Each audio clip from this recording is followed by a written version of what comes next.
Catalytic reaction processes. Understanding catalytic reaction processes, a catalytic reaction can be operated in a batch manner. Reactants and catalysts are loaded together in reactor and catalytic reactions, homo and heterogeneous, take place in predetermined temperature and pressure for a desired conversion. Type of reactor is usually simple basic requirement, withstand required temperature and pressure, some steering to encourage mass and heat transfers, provide sufficient heat and cooling. Catalytic reactions are commonly operated in a continuous manner. Reactants, which are usually in gas or liquid phase, are fed to reactor in steady rate. Example, mole per or kg per hour, meter cube per hour. Usually a target conversion is set for the reaction. Based on this target, required quantities of catalyst is added, required heating or cooling is added, required reactor dimension and characteristics are designed accordingly. Catalytic reaction in continuous operation. Reactants in continuous operation are mostly in gas phase or liquid phase. Easily transportation, the heat and mass transfer rate in gas phase is much faster than those in liquid.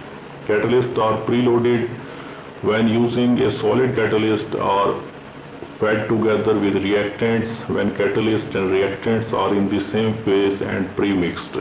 It is common to use solid catalyst because of its easiness to separate catalyst from unreacted reactants and products. Note, in a chemical process, separation usually accounts for 80% of cost.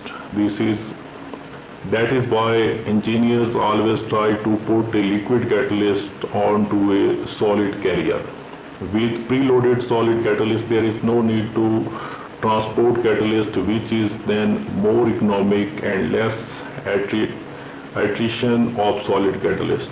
Catalysts do not change before and after a reaction and can be used for number cycle, month and years.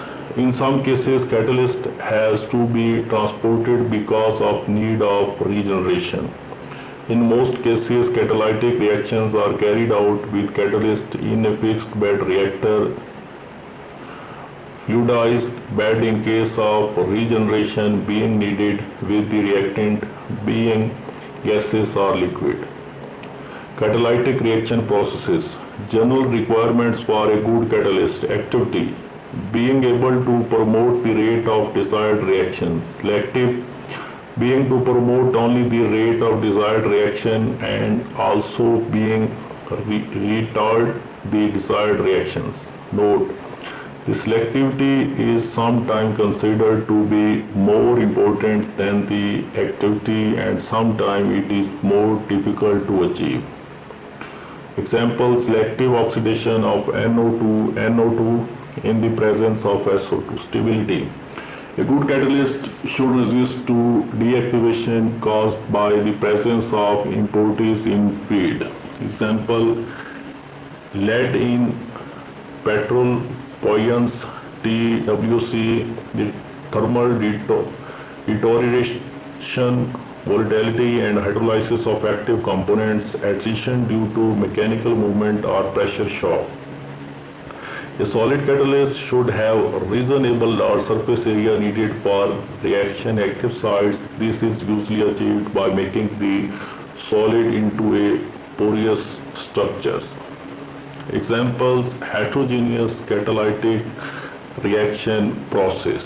The long journey for reactant molecule to travel within gas phase, cross gas-liquid phase boundary, travel within liquid phase, stagnant layer, cross liquid solid phase boundary, reach out surface of solid, diffuse within pore, arrive at reaction site, be observed on the site and activated, react with other reactant molecule either being adsorbed on the same neighbor site or approaching from surface above.